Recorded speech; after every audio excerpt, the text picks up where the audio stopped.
Assalamualaikum, hai teman-teman YouTube, selamat datang di channel Limas Nastiti. Apa kabar semuanya? Di video kali ini saya mau sharing tentang pengalaman bayi kuning yang pernah dialami sama bayi saya. Nah, sebelum kita masuk ke video sharingnya, jangan lupa kalian klik tombol like dan subscribe untuk dukung saya bikin video-video yang lainnya. Oke, yuk sekarang kita lanjut ke video sharingnya. Bayi kuning adalah kondisi di mana kulit bayi dan daerah mata bayi itu cenderung warnanya kuning. Nah, kondisi ini tuh disebabkan karena tingkat bilirubin yang tinggi, teman-teman. Biasanya dialami oleh bayi yang umurnya sekitar 2-5 hari pasca dilahirkan. Nah, banyak pakar yang mengatakan bahwa bayi kuning ini rentan dialami oleh bayi yang menyusu ASI ketimbang bayi yang mengkonsumsi susu formula. Untuk ciri-cirinya apa sih? Ciri-ciri yang pertama adalah warna kuning di bayi itu nggak cuma daerah wajah aja, tapi dia menyebar ke bagian tangan dan kaki. Terus yang kedua, bayi mengalami demam. Terus yang ketiga, berat badan bayi itu cenderung tidak meningkat, stagnan di situ aja. Terus yang keempat adalah bayi cenderung tidak mau menyusu dan terlihat letih atau lemah. Nah, sekarang lanjut ke pengalaman saya waktu Umar kuning. Saya cerita dari awal-awal. Jadi dulu tuh saya melahirkan melalui sesar, dan pasca lahiran saya tuh nggak langsung keluar ASInya, teman-teman. Jadi karena saya nggak keluar, Umar tuh dikasih susu formula selama 2 hari.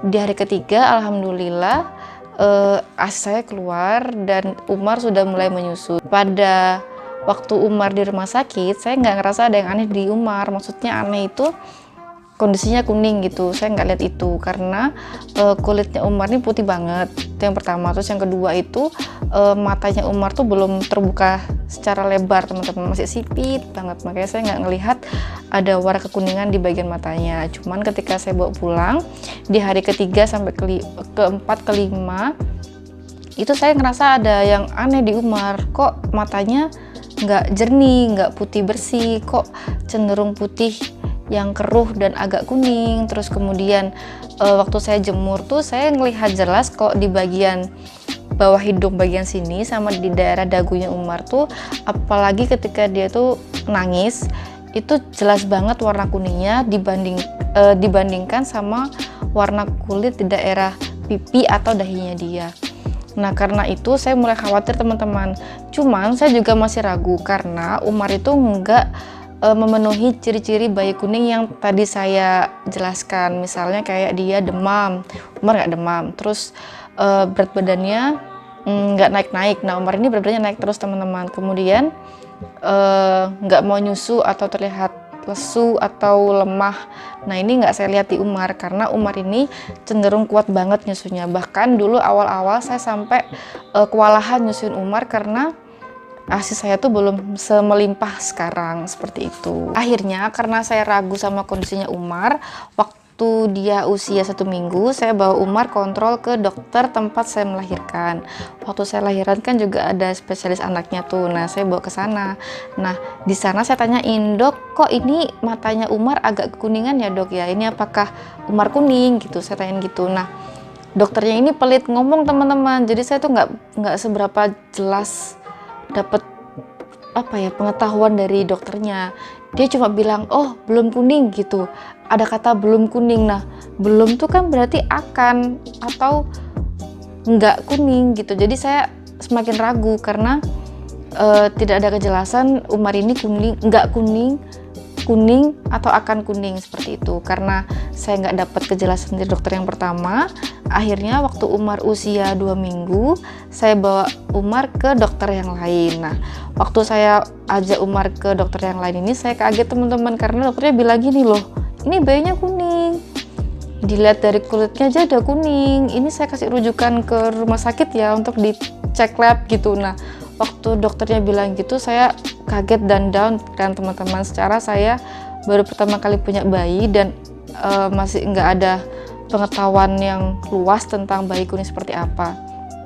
Saya disarankan untuk oleh dokter yang kedua, saya disarankan untuk memberikan ASI secara konsisten, secara terus menerus tiap 2 jam sekali, serta menjemur bayi eh, di antara jam 7 sampai jam 8 pagi dengan durasi maksimal 15 menit. Nah, selain dikasih saran itu, saya juga diberi rujukan untuk cek lab di rumah sakit.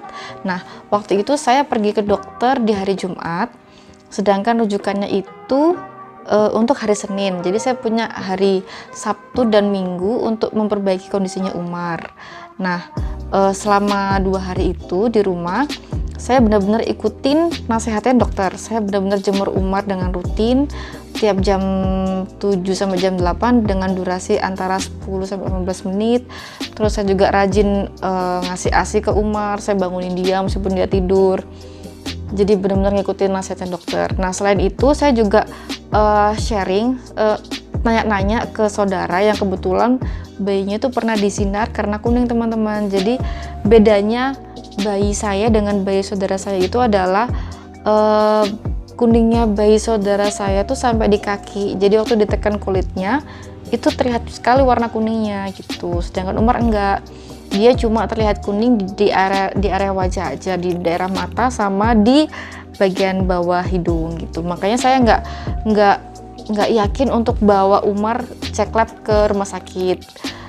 Nah, saya nggak yakinnya tuh tambah parah karena saudara saya cerita selama di sinar itu bayi akan disuntik antara 2 sampai 3 kali. Yang pertama yaitu untuk lihat kadar bilirubinnya setinggi apa. Itu yang pertama. Terus yang kedua, ketika bayi mau pulang itu harus dicek dulu bilirubinnya sudah baik atau belum. Nah, kalau belum baik berarti harus stay dulu. Nah, itu yang kedua. Dan yang ketiga untuk memastikan apakah kadar bilirubinnya sudah baik dan boleh pulang, seperti itu. Jadi karena saya tahu bayi akan disuntik berkali-kali itu, makanya saya nggak tega untuk bawa Umar cek lab di rumah sakit. Setelah saya tanya-tanya ke saudara, saya semakin nggak yakin kan untuk bawa Umar ke dokter. Akhirnya saya benar-benar ngikutin anjurannya dokter untuk rajin jemur Umar tiap jam 7, antara jam 7 sampai jam 8 pagi dengan durasi maksimal 15 menit. Terus ngasih ASI ke Umar secara konsisten dan terus-menerus setiap 2 jam sekali. Ini saya sempat struggle di sini, teman-teman, karena ASI saya tuh belum semelimpah sekarang. Akhirnya saya rajin konsumsi ASI booster. Nah, nanti saya akan bikin video yang berbeda tentang ASI booster. Cuman kalau teman-teman tertarik untuk tahu ASI booster apa sih yang ngaruh di saya, itu kalian bisa lihat di Instagram saya. Saya pernah review ASI booster di highlight story. Nanti kalian langsung buka Instagram saya di @nimasnastiti, terus klik highlight ASI booster. Di situ kalian bakal lihat review-review tentang ASI booster gitu.